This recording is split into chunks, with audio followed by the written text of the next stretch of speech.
સાધુએ ધૂન મચાવી હતી અને એની ધૂનની રામધૂન સાંભળવા માટે હનુમાનજી આ ટેકરી બિરાજિત થયા હતા. ટેકરીનું નામ છે હનુમાનજી.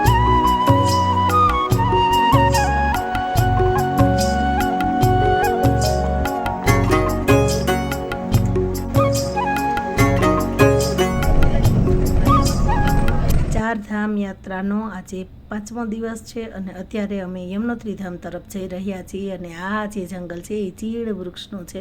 ચીડ વૃક્ષ છે એ ખૂબ ઊંચાઈવાળું હોય છે, એનો આયુષ્ય ખૂબ લાંબો હોય છે અને એની અંદર ખૂબ તેલ હોય છે. જે નીચે તમને દેખાય છે એનું થડ છે અને એની ઊંચાઈ ખૂબ જ હોય છે. તો આ ચીડના જંગલની વચ્ચેથી પસાર થતાં સર્વને ખૂબ ભાવથી જય શ્રી કૃષ્ણ, જય માતાજી, જય સ્વામિનારાયણને હર હર મહાદેવ. તો હવે આપણે આગળ યમનોત્રી ધામ જવા માટે જે રસ્તો છે એ હું તમને બતાવી રહી છું.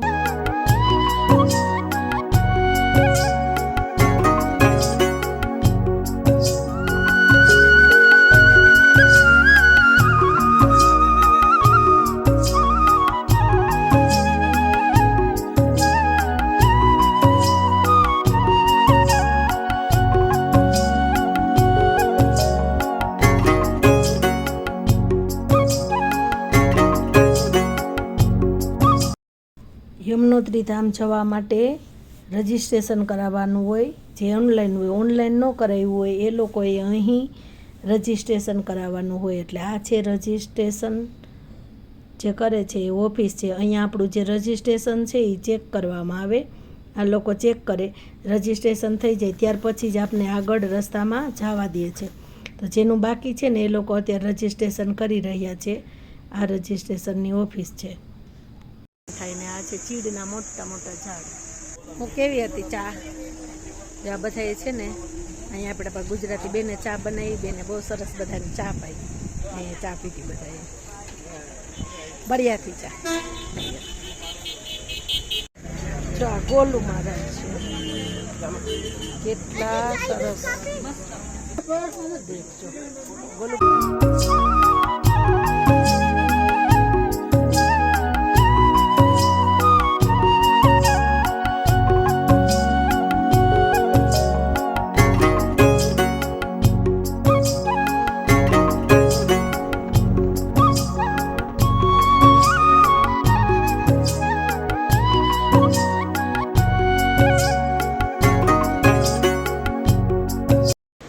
યમનોત્રી જઈએ ત્યારે વચ્ચે હનુમાન ચટ્ટી જે આવે એ હનુમાન ચટ્ટી આવે છે. અને આ છે અમારું લોહી પીનારા દાદા શ્રી રામ હનુમાન ચટ્ટી બધા ચડી રહ્યા છે.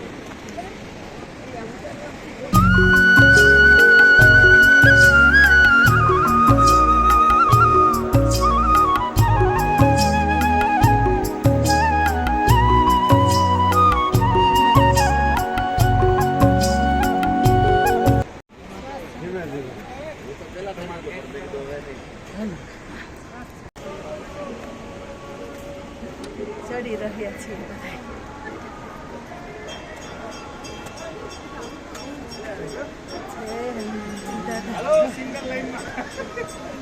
હનુમાન ચક્કી એક સાધુએ ધૂન મચાવી હતી અને એની ધૂનની રામધૂન સાંભળવા માટે હનુમાનજી આ ટેકરી બિરાજિત થયા હતા. આ ટેકરીનું નામ છે હનુમાન ચક્કી.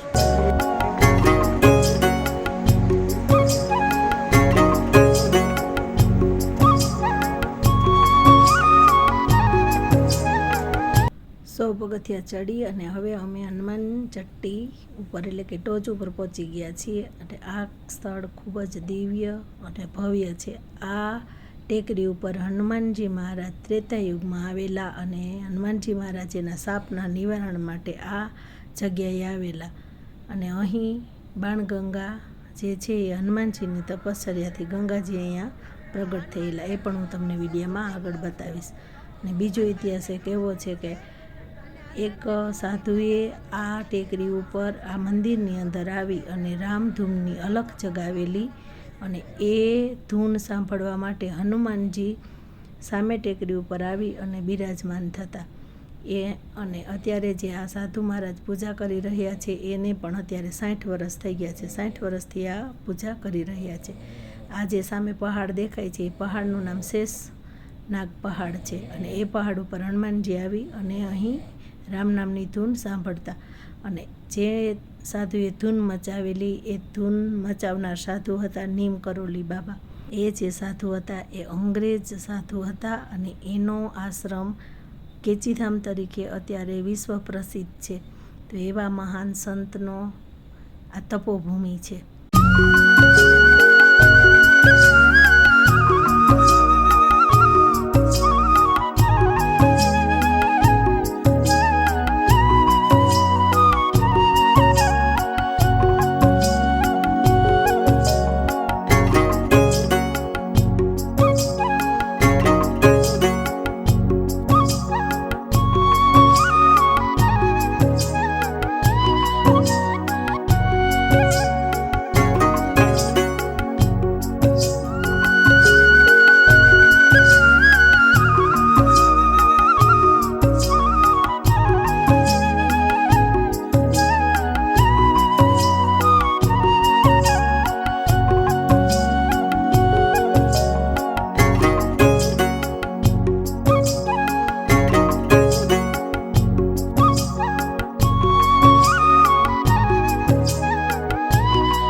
અહીંથી જે નદી વહે છે એનું નામ હનુમાન ગંગા અને વાંચે બીજી મળે છે એ યમુનાજી.